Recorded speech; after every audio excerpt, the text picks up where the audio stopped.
Oh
Subhanaka la ilma lana illa ma 'allamtana innaka antal alimul hakim wa tub 'alaina innaka antat tawwabur rahim wa la hawla wa la quwwata illa billahil 'aliyyil 'azim. Rabbi shrah li sadri wa yassir li amri wa hlul 'uqdatam min lisani yafqahu qawli wasaddid lisani wahdi qalbi bihaqqi sayyidina Muhammad sallallahu alaihi wasallam.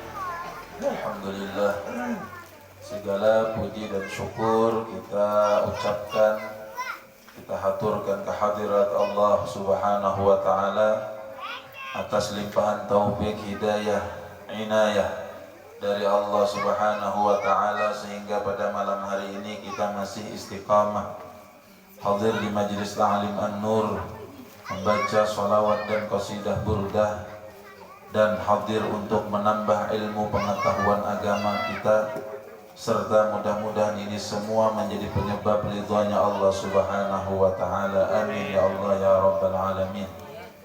Bapak Ibu sekalian yang dirahmati Allah,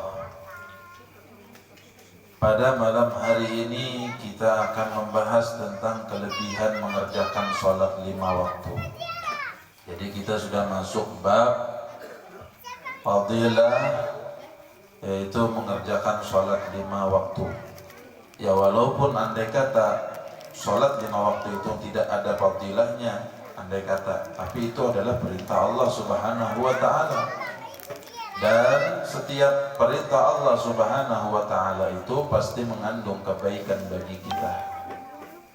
Nah, adapun sholat 5 waktu, di antara kelebihan orang yang mengerjakan sholat 5 waktu adalah sebagai sarana untuk mengingat Allah Subhanahu wa ta'ala. Allah Subhanahu wa ta'ala berfirman, innani anallah la ilaha illa ana fa'budni wa aqimis salata li dzikri. Sesungguhnya aku adalah Allah. Jadi Allah yang bersaksi, innani anallah, sesungguhnya aku adalah Allah. La ilaha illa ana, tidak ada Tuhan yang hak, yang benar selain aku. Fa'budni, maka sembahlah aku. Nah ini nih perintah Allah Subhanahu wa ta'ala agar kita menyembah kepada Allah. Fa'budni, maka sembahlah aku. Wa aqimis sholata li dzikri, dan dirikanlah salat untuk mengingat aku. Ini firman Allah Subhanahu wa ta'ala. Jadi salat yang kita kerjakan itu adalah sarana untuk kita mengingat Allah Rabbul Alamin. Wa aqimis sholata li dzikri, dirikan salat untuk mengingat aku. Nah, lalu ada yang mengatakan, kalau sudah ingat, apakah kita boleh kada sholat?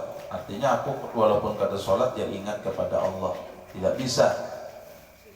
Walaupun kita di luar sholat tetap disuruh untuk senantiasa berzikir. Zikir itu apa? Menyebut. Menyebut itu artinya orang itu ingat kepada Allah Subhanahu wa ta'ala. Dan ingat kepada Allah itu disuruh kita di setiap berdiri, kita berbaring, berduduk dan lain sebagainya, di dalam setiap hal dan keadaan. Termasuk sholat itu sarana kita mengingat kepada Allah Subhanahu wa ta'ala. Muhammad Alwi Ramadan, ente kesana datang imam ente sana, bawakan maya.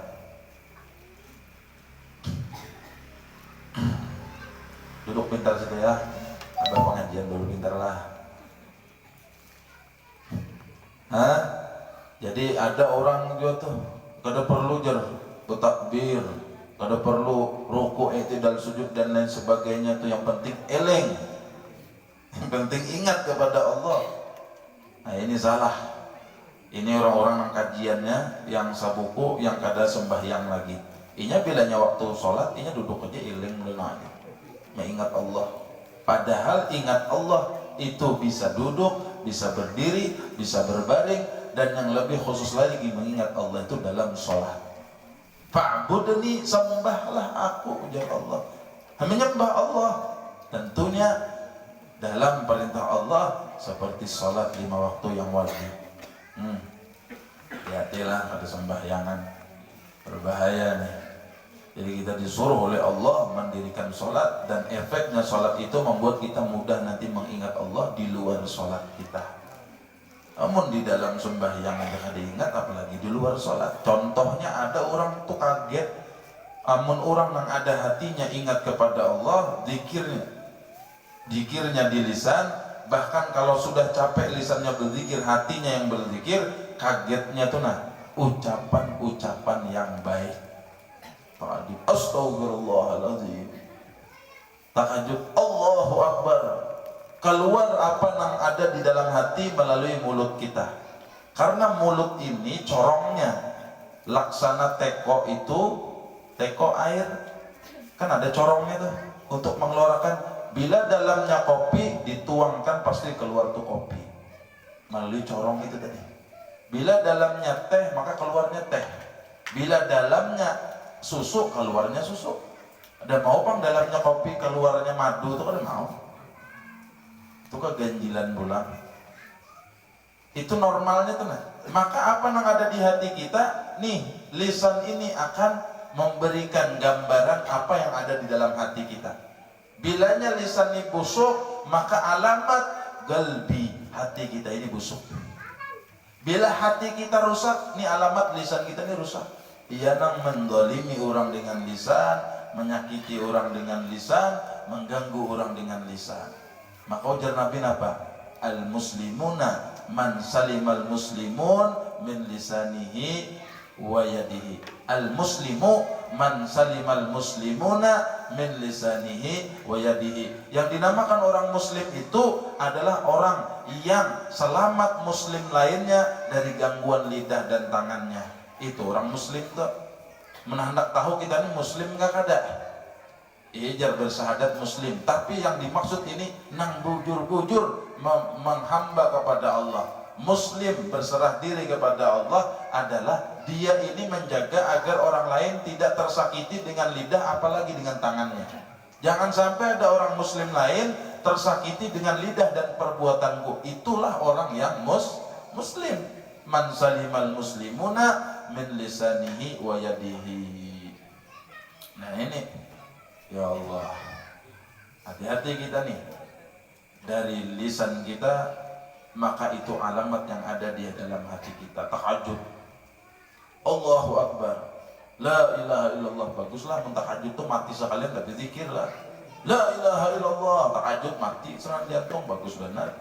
Man akhira kalamihi la ilaha illallah dakhalal jannah. Ada seorang wali dahulu itu, seorang wali min auliya'illahi ta'ala, dia itu waktu sakaratul maut menyebutkan zikir ini. Ini zikir luar biasa, jaminan dari Rasulullah. Siapa yang akhir kalamnya itu la ilaha illallah, terakhir yang diucapkan la ilaha illallah, meninggal dunia pasti dakhalal jannah. Dakhala tu fi'il madi, menunjukkan perbuatan yang terjadi. Dalam hal ini adalah menunjukkan kepastian. Ini memang kawal kita nah. Jangan sampai tahajud sambatannya macam-macam, ampun lakian disambat. Nyambat nang kada baik. Ada juga nang astaga naga aja nih. Jurang jangan astaga gin, astagfirullah ganti. Bisa juga tapi naganya kada pernah tinggal. Astagfirullah naga aja pulangan, naganya terbawa terus.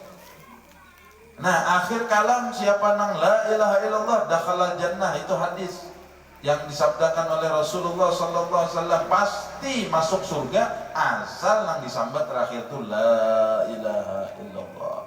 Ini wali mau meninggal dunia. Jadi jerwali tadi kepada nang hadir dibacakannya satu hadis.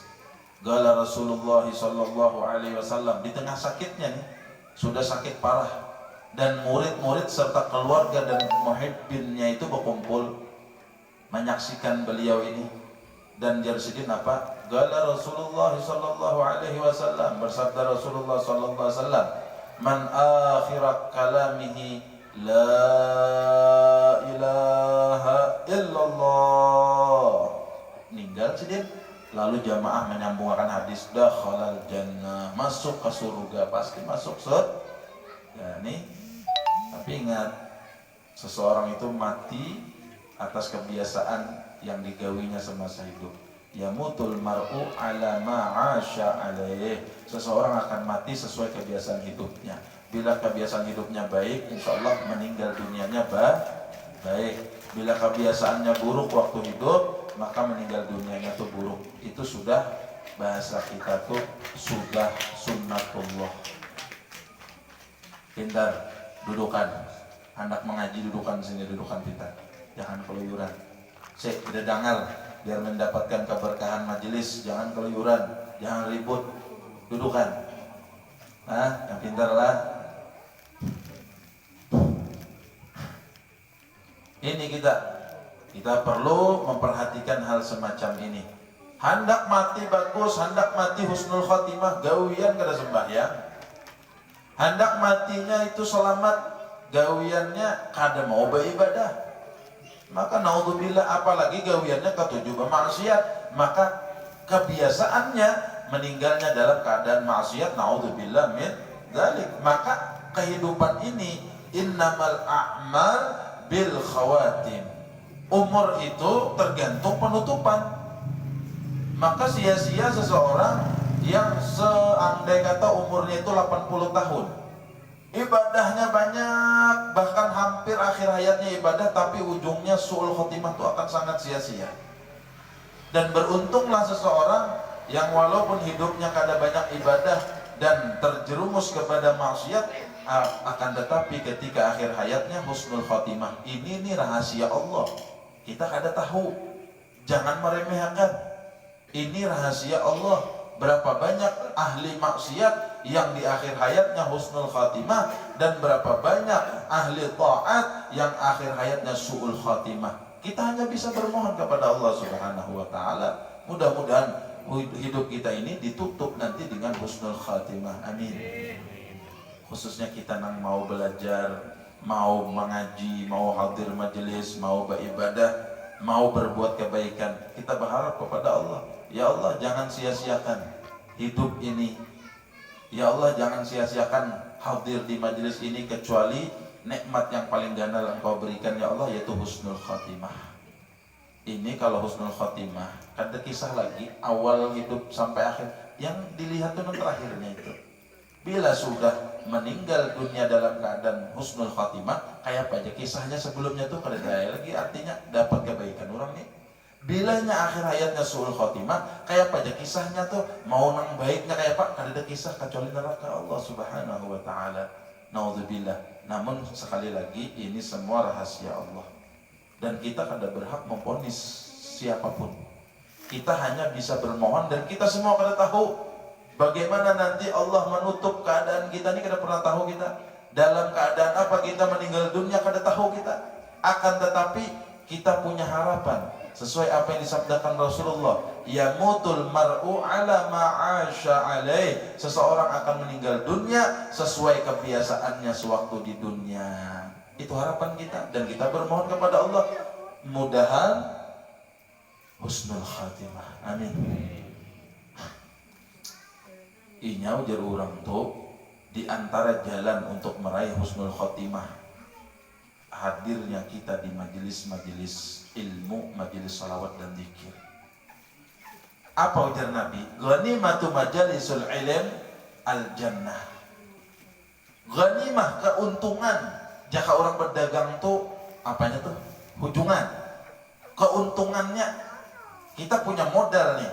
Modal kita nih umur. Modal kita nih sehat. Modal kita nih kesempatan. Lalu kita gunakan untuk hadir di majelis ilmu. Ghanimahnya apa? Untungnya apa?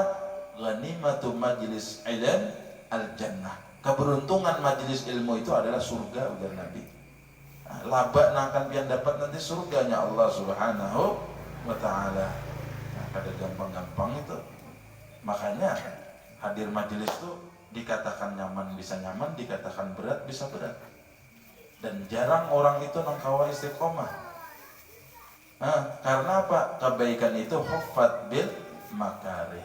Al jannatu huffat bil makarih. Surga itu dikelilingi dengan sesuatu yang kita kada suka. Jadi jalan menuju surga itu pasti kita nyaman. Contoh sembahyang kada sesuai lo nafsu kita. Contoh beribadah sedekah kada sesuai lo nafsu kita. Berzakat kada sesuai lo nafsu kita. Dia kada nafsu kita sayangnya duit. Nafsu kita bapak uyu-uyu sembahyang itu nafsu. Surga itu dikelilingi sesuatu yang kita itu kada suka. Kada gampangan hendak masuk surga. Al-jannah mahis balas jal Habib Alwi bin Muhammad bin Alwi bin Abbas al-Maliki. Al-jannatu mahis balas. Sidin itu apa? Pembela aswaja di tanah haram, masjid di Makkah Al-Mukarramah, yang mana kita tahu sama tahu tanah haram Makkah itu dikuasai oleh satu aliran yang keras, yaitu Wahabi. Sehingga di sana itu maulidan hanya ada di tempatnya Sayyid Muhammad bin Alwi al-Maliki. Maulidan berburdah kayak ini nah, ada khawatir di situ sembarangan syirik ujar buan sana. Aulah. Bahkan buan guru Udin, guru Muhammad Dhafaruddin Samarinda itu pernah baca maulid di Madinah di hadapan makam Rasulullah di tengah malam. Datangi askar, dibubarkan pada uli syirik. Di Makkah Madinah tuh bersolawatan kayak kita, berburdahan, bermaulid itu kan ada senyaman kayak kita di sini. Tidak boleh. Bagi mereka kan dikuasai. Kada ahlus sunnah yang nguasanya bukan. Jadi ujar Sidin dipanggil, wahai Sayyid Muhammad bin Alwi al-Maliki, hentikan kegiatan pembacaan maulid di madrasah pian itu. Karena di madrasah Sidin itulah pembacaan maulid habsi, pembacaan burda, pembacaan dalail, bersolawatan dan ta'lim. Bilanya kada hakun ampe, ancamannya dipancung oleh Al-Gojo yang ada di samping raja. Ujar Sidin, nah lugu-lugu tanda tangan raja agar pian ini, bahwa pian ini sepakat kada lagi mengadakan maulid di daerah Mekah ini. Ujar Sidin, ala raqabati ma'wagi. Nah, leherku taruhannya aku ada pun menandatangani itu. Hendak sembelih saat ini juga. Al jannatu mahis balas. Surga itu ada gratis. Jadi surga itu dibayar dengan Sidin Wahan yang mengorbankan. Nah, apa? Surga ada gratis di Sidin. Menanak masuk surga meski berkorban. Nah, aku pertahankan maulid meskipun aku ibadatnya dipancung. Kenapa? Surga ada gratis di sini, harus ada pengorbanan. Ini kita ada berkorban kada mau, impiannya surga Firdaus. Dari mana jalurnya surga Firdaus menyumbang aja ngalih? Hadir kada mau, sembahyang kada. Naudzubillah min dzalik. Ya Allah. Ini kita sembahyang, ini kunci surga. Miftahul jannah as-shalah. Anak kuncinya surga itu adalah sholat. Bilanya talapas anak kunci, kada kau masuk. Siapa yang kada sembahyang, kada kau masuk. Titik. Nah itu atas dasar perintah Allah dan sabda baginda Nabi Muhammad SAW. Jangan kita tinggalkan lagi, jangan kita remehkan lagi. Kerjakan semampu dan sekuat serta sebisa kita. Tuntut ilmu terkait pelajaran sholat itu supaya kita mengerjakannya dengan baik. Mudahan baratan dimudahkan Allah Subhanahu wa ta'ala. Alhamdulillah, Malam hari ini malam keempat kalau ada salah daripada bulan Shofar. Masuk dah kita ke bulan Shofar dan bulan Muharram telah meninggalkan kita. Bulan Shofar adalah bulan yang dimuliakan Allah Subhanahu wa taala dan bulan yang sebagian riwayat mengatakan akan ada nanti turun di situ bala musibah. Di dalam kitab Kanzun Najati was Surur kita baca inilah karena kita awal-awal memasuki bulan Shofar. Kita kemarin ziarah ke kandangan itu tuh hari Seninnya tanggal 1. Jadi malam 1 Shofar kita kemarin di perjalanan pulang itu. Jadi bulan Shofar ini sebagian ulama tetap mengatakan Shofar al-khair. Shofar itu bagus. Shofar itu baik. Kenapa? Menghilangkan perasaan Shofar itu bulan sial. Karena sebagian ada yang mengatakan Shofar ini bulannya sial. Nah, tetapi tetap kita beranggapan baik dan tetap berhati-hati, banyak berlindung kepada Allah Subhanahu wa taala, banyak berdoa di setiap memulai aktivitas kita. Berkata Al-Allamah Asy-Syahdirabi di dalam mujarrabatnya Faidah. Sebagian orang arif dari ahli kasyaf dan tamkin menyebutkan bahwa akan turun di setiap tahunnya 320.000 bala. Saban tahun itu diturunkan Allah 320.000 bala. Mudah-mudahan terselamat lah. Kalau dapat dari bagian bala tersebut. Ini aja udah banyak pegaringannya nah. Dan sehat. Begiliran di rumah panas, awak batuk, mual, pusing dan lain sebagainya. Sekampungan dan di mana-mana memang. Ndak di Sukaramah, ndak di Pelihari, semua sama. Musim banyak yang sakit. Nah, di situ kita harus sabar. Jadi saban tahun itu akan turun 320.000 bala. Dan semuanya itu akan diturunkan di hari Rabu terakhir daripada bulan Shofar. Ini awal masih. Nah, bilanya hari Rabu terakhir bulan Shofar tuh 320.000 bala ditumpahkan Allah. Kayak jika kita dibukakan hijab boboan ahli tamkin ini, kayak melihat hujan tumpah ruah ke atas muka bumi. Tapi yang turun itu bala. Dari bala yang paling kecil sampai yang paling besar. Nah, nanti di situ kita dianjurkan beribadah. Ada tata cara menghadapi, yaitu di hari Rabu terakhir itu nantilah insya Allah, masih panjang juga.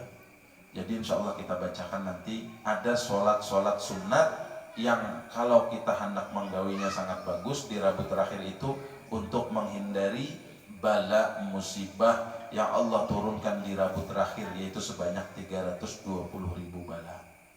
Akan tetapi bala itu bisa terjadi kapan saja.